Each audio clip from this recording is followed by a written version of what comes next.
It is as devastating as it is dazzling. Oh, he gets a shove. He's going to go sideways. No, it's not just a crash. The 62 upside down. Around these parts, it's known as the big one. They're still running into each other. Each year, we prepare for it. Yet each time at Talladega, Whoa, I've got trouble right there. the big one never fails to catch us off guard. Look how many cars pile in. Behold the destruction. You can't turn away. Rusty spins and gets airborne. So don't. Another Around the Track starts now.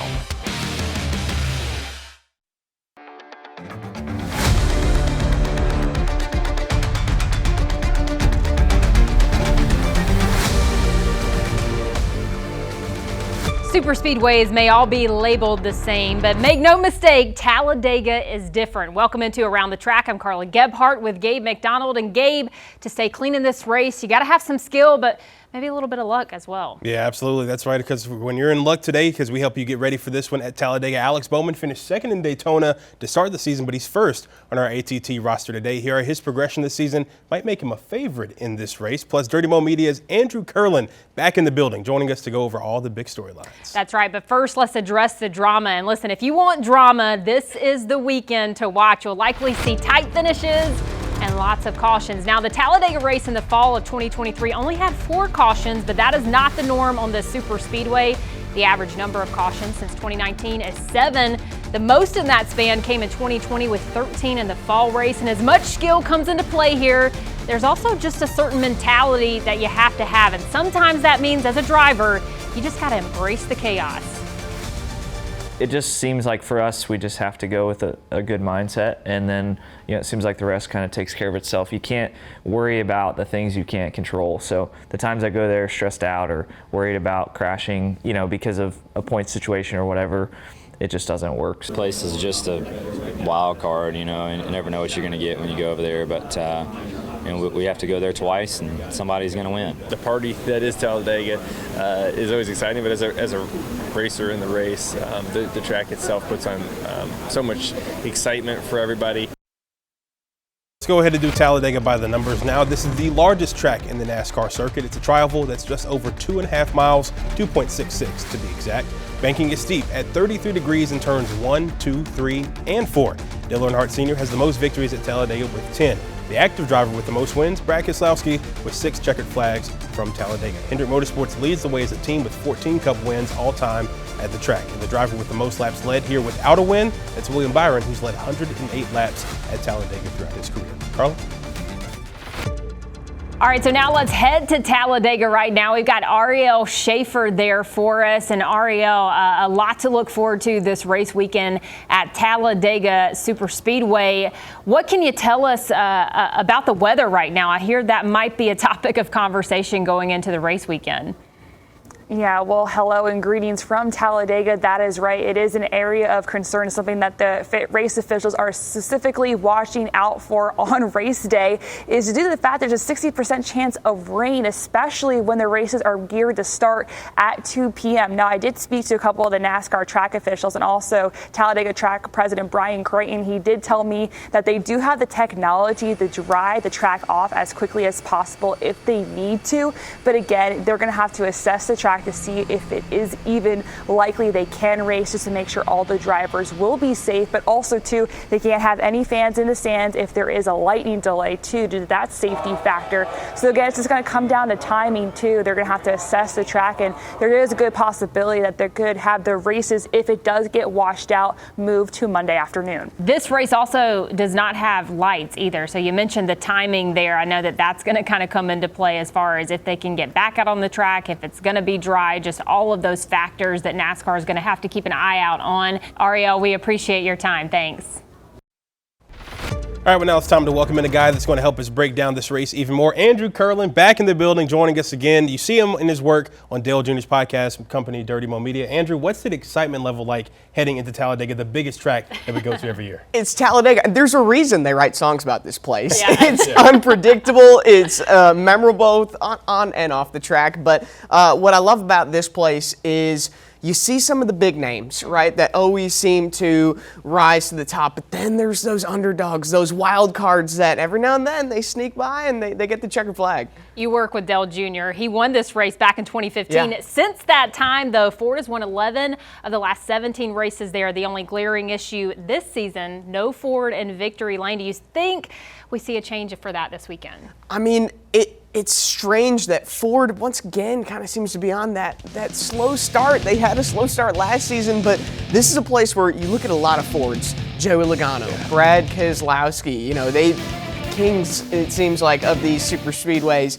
I think this could possibly be a place, and you can't forget about that defending champion Ryan Blaney too. Now we're heading back to another super speedway, and one of the big storylines after the Daytona 500 was really the fuel mileage. You had a lot of drivers, you know, just trying to conserve the fuel, not necessarily racing for position. Do you think we see that in play again at this race? I think so, and it's so funny with these with these speedway races. Sometimes the place you don't want to be is leading because you're burning the most fuel, you're spending the most gas. So there's going to be some strategy that's unique to Talladega. You might see some guys fall back in the draft, you know, save some gas and make a late run at the end. Yeah, fans don't always love to see them conserve that fuel. But one thing fans are happy to see is Chase Elliott back in victory lane after last weekend at Texas Motor Speedway. Maybe not the fastest car, but pit strategy, smart driving, pit stops, all of that kind of came into play. Will this help him build some momentum? Look at Chase Elliott's first career win. It seemed like there was a monkey off his back. And once again, he's kind of found that luck again, breaking through, breaking that winless streak. Obviously, with good momentum, are going to lead better results. I think this could be something big for Chase Elliott. A lot of people say he's back, but it really doesn't seem like he's ever left. Yeah. How do you personally feel about that? I don't know. You look at Hendrick Motorsports, and it was dominated by two guys, William Byron, Kyle Larson, and then we're kind of waiting for the other two to, you know, make their way up into the standings, make their way up in the top of the field. I think this is a big step in the right direction for Chase Elliott to be one of those big players, especially within the organization at Hendrick. Now, we talked about the Fords, we talked about the Chevys. Those Toyotas have been dominant all season long. You got 6 of the top 10 in points. Do they break through this weekend? I know Bubba Wallace, he won the last race for a Toyota in 2021. Do we see them continue to dominate this weekend? Again, it's going to be a manufacturer race, right? The Fords are going to work together, the Toyotas are going to work together, the Chevys are going to work together. I mean, I even look at a guy with like Denny Hamlin. He's a big winner at Daytona. He's won that race 3 times. Now, this is not the same track, but it's the same style of racing. So there's a lot of talented drivers in this Toyota camp for sure. You have been to Talladega. Just tell us a little bit about this fan experience. We've kind of heard that earlier in the show from Joey Logano, but this is a big party and fans love to come here. I mean, the Talladega Boulevard, it's like a little village. I mean, people, they set up, there's people who set up their own stages with bands that are playing and music everywhere you go. It is a sight to see, and I think I'm going to leave it at that. I don't know how much more I can say. I think Logano told me actually one time that, you know, it's like you show up for a party and you're like, you don't even realize that there's a race happening. Exactly. So. Yeah, I think that's a good way to describe it. More so like a family reunion, so to speak. I think that's one of the things that makes it just such a special race, too. And just having it 2 dates on the schedule is always one of those big things as well every season. Yeah, absolutely. I mean, it's a bucket list race for any type of race fan to get to Talladega. And, I mean, it's circled on my calendar every year as one to watch. And I know a lot of these drivers, it's the same for them, too. All right, Andrew, well, we've still got more coming up with you here in just a minute. But for now, we got to talk about the only Hendrick driver left without a win in 2024. Honestly, it's kind of baby steps for us a little bit. Like, I think we're in a position where if everything goes right and we get in that position, we can easily win. So just how close is Alex Bowman to landing back in victory lane? He's going to tell you in this week's Garage Confidential. And Ross Chastain is usually right in the middle of the scrum, and Texas was no different. But for once, it looks like the one car actually didn't start the wreck. So who's really at fault? We debate that just ahead. And why was Tyler Reddick at a local dirt track? Yeah, we won't spoil the surprise there, but we do know it has something to do with this throwback paint scheme for Darlington. Those details are ahead when Around the Track continues. Back here on Around the Track, Throwback Weekend at Darlington Raceway is still 3 weekends away, and we know fans are excited to see those throwback paint schemes on the track. So think of this as the teaser before the big reveal. 2311's Tyler Reddick was out at East Lincoln Speedway in Stanley, North Carolina to film content on his throwback scheme with Money Lion. The big reveal will be in a few weeks, but we know it will have deep meaning for the driver of the 45. Just talking about the history of my roots, the history of the roots of NASCAR and a lot of drivers across the country, honestly. So we came out to East Lincoln Speedway. They were gracious enough to let us use their venue on a sunny day and get some great shots, walk around the track, talk a little bit about my history, what I came through the ranks doing as a driver. We got Andrew Curlin back with us, and we know many drivers are going to be unveiling their paint schemes for Darlington over the next few weeks. Andrew, do you have a favorite that you've seen from Throwback Weekend over the past few years? I do. I might be a little biased. I grew up a Jimmy Johnson fan, and I think in 2020 he ran a throwback. It was a Dale Earnhardt, Richard Petty style throwback. It was a combination of the two. I mean, to have a 7-time champion honoring the other 2 7-time champions, how could it be any cooler than that, I think? No, absolutely. I mean, that's always one of the best things about the sport is just all the throwback paint schemes. I remember Ricky Stenhouse last year had the Country Crock butter on his car. Because I grew up, everybody grew up. You always had a container with the Country Crock butter, but there was not butter in there. So it brought back a lot of good memories for me, and been able to cover the last 4 Throwback Weekends. Always fun there. Of course, that's coming up May 10th through the 12th at Darlington Raceway. But for now, let's send it back to Carla for this week's Garage Confidential. Thanks, Gabe. Yeah, 3 of the 4 drivers for Hendrick Motorsports have at least one win sticker above their window, all except driver of the 48, Alex Bowman. But the 48 team has been running exceptionally well, 4 top 10s through 9 races. So are they close to getting to victory lane? It's a question I asked Bowman in this week's Garage Confidential.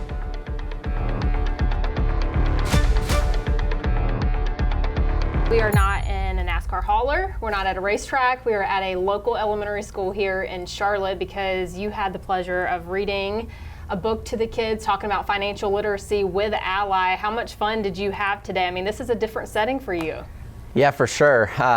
Getting more used to it. We've done a couple of these, but yeah, super fun to come in and teach some kids about financial literacy, right? Ally's a bank, and that's super important to them. So really, it's been fun, right? We read the book and then play a little game afterwards, and it's really cool to see how engaged some kids get on financial stuff. It's pretty neat.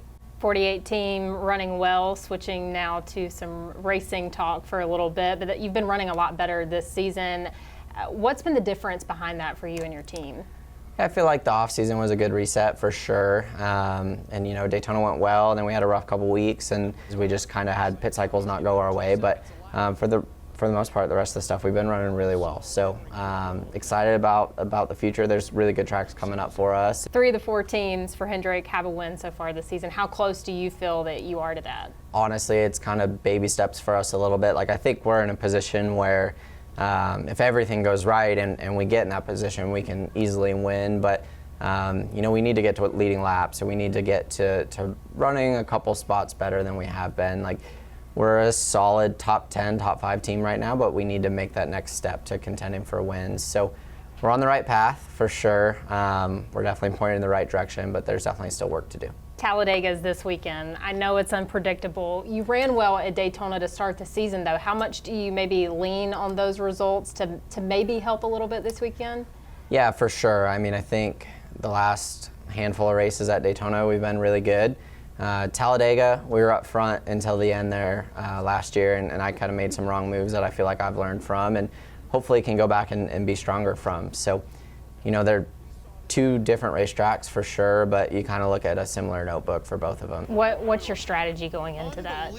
A couple years ago was just be really aggressive all day, try to stay up front all day, and it's kind of morphed into fuel strategy all race long until the end, right? You want to burn as little fuel as possible to have the fastest pit stops to put you up front at the end, which it's not a lot of fun to roll around there half throttle, but you know. Do you think it's going to be a lot of that this weekend? I think so. Yeah, for sure. I think, you know, speedway races as a whole have kind of been that way.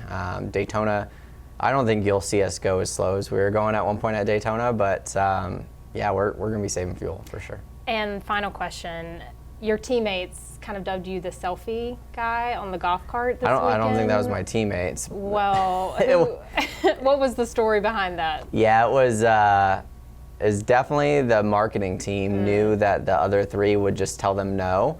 And I'm like the drag my feet, but do everything I'm told. Like, if the other 3 don't want to do something, it's like, oh, hey, Alex will do it. So I got the selfie video, and we did one, I guess last year somewhere, and it was popular, so I got to do it again. And how do you get the other drivers to do it? that's a good question, because I would First one to love put there. I would love that to happen. I would love to not have to do it. I feel like I'm so awkward and uncomfortable, but yeah, fans liked it, so that's all that matters. It's definitely very uncomfortable to make, though, in that setting. Nothing like a good old selfie on a golf cart. Picture this, it's the last lap, you're going for the win, but is there a line that shouldn't be crossed? We'll review a wreck that helps us answer that pressing question. Our wreck of the week is on deck on ATT. And not only did Kyle Larson lose his wheel at Texas, but now he's going to be without a couple of crew members. Penalties were handed out, and the number 5 is not the only one that has suspensions to serve.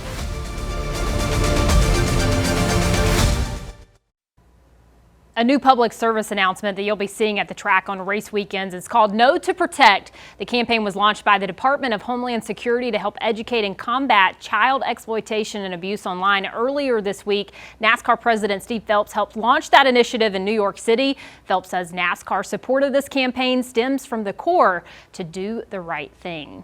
Everything is bigger in Texas, including the penalties. Several this week. The most expected is Kyle Larson's rear tire changer, and Jack Man will serve a 2-race suspension after the 5's wheel came off at Texas. Also some safety clothing violations that we're going to see. Chris Buescher, Christopher Bell, and Austin Hill all lose a crew member for 1 race. Austin Dillon loses his Jack Man indefinitely for violation of substance abuse policy. However, there were no penalties for on-track incidents this game. And that leads us right into our wreck of the race. And although there were many at the end, the one between Ross Chastain and William Byron was the most talked about. Not only did it bring out the race-ending caution, it left many wondering if Byron meant to wreck Chastain. Upon further review, it looks like Byron had the momentum and Chastain went to block, but the tag sent the one sailing to the wall. Chastain, he finished 32nd. Byron, he ended up being 3rd. He spoke about the incident earlier this week. I was just making the corner exit like I anticipated him being where he would be on the exit. So yeah, it's unfortunate, but just it's racing on the last lap, and I just gonna kind of do that 10 out of 10 times, probably stay in that spot. So Andrew, that was one that had a lot of people talking. What's your take there? Did you see from your point of view? How do you feel about just that wreck that happened there that ended the race last week? I think you nailed it. Our first reaction was, dang, Byron just wrecked Chastain. Yeah. But even we said on our show earlier this week, Door Bumper Clear, they seem to think that Chastain came down on Byron a little bit more. And again, it's close quarters. We're racing for the last lap. But upon further review, I think Chastain was throwing that block, racing a little aggressive, as you would on the last lap. And I think anybody in the sport would agree when you're on the last lap, you're going for the win. Yeah. I mean, there's no apologies there. No, I mean, there can't be. I mean, can you blame either one for racing the way they did? I don't think so. Yeah. Hey, rubbing is racing. That's right. That's right. Well, when it comes to Dega, if you're not involved in the big one, you have a decent chance to win the big one. Our Victory Lane locks, those are coming up when Around the Track continues. Since everyone's talking about 24 and 2024, hey, let's have them join us on Around the Track. Hendrick Motorsports driver William Byron joins us on ATT next week ahead of Dover to talk about his wins this season and to help us preview the Monster Mile. Be sure to check your local listings. So what chance does Byron have to win at Talladega? Well, Vegas has picked its favorites, and these odds are courtesy of DraftKings. And Willie B, he's the odds-on favorite at plus 1,000. He's not alone at the top. Ryan Blaney and 6-time Dega winner Brad Keselowski are also plus 1,000. We talked about those Fords earlier. There's another one. Joey Logano and Denny Hamlin, they round out the top 5 with plus 1,100 odds to win the checkered flag at Talladega. All right, so we know what direction Vegas is going this weekend, but what car do we think takes the checkered flag? Let's give our Victory Lane locks. Andrew, who you got? I'm going to go with momentum. Chase Elliott, he's got 2 wins, 5 top 5s at Talladega. I think he can make it to 3rd, but I've got a wild card. You know, we've got a dark horse at Talladega. You got to hear him. Todd Gilliland, his odds, last I checked, 45-1, but average finish is 14th among active drivers. That's the 3rd best among active drivers. Hasn't he led the most laps by Ford too I this think year? yes. Which is a crazy stat to think about. Again. Breakout star this year. All right, Yeah. So you're going with Chase. I'm rolling with Bubba Wallace to get another win at Talladega. His first career win came here in a rain-shortened playoff race back in 2021. Since then, he hasn't finished better than 16th at Talladega, but he's been running well this year. Already has 2 top 5s at the other drafting tracks we've been to this season, Daytona and Atlanta. Plus, congratulations to him. He and his wife Amanda announced this week they'll be welcoming a child later this year. So how about a win to cap off a great week? I like Bubba Wallace riding that momentum to get a checkered flag at Talladega. That's right. I like that pick a lot. I'm going to stick with a friend group. If you don't know this, Chase Elliott, Bubba Wallace, and Ryan Blaney are all good friends. We talked about how badly Ford needs that win this weekend, right? I think they could really come through with that current Cup Series champion. He won in the fall, has 3 wins since 2019, and when you're good here, you're just good here. Yeah. Would be hard to go back-to-back winning the fall and the spring, but guess what? He did it before in 2019 and 2020. I think he comes in here pretty confident this weekend. If anybody can do it, it's certainly him. He sure can. Andrew, thanks for joining us. That'll do it for us on Around the Track. See you next week ahead of Dover.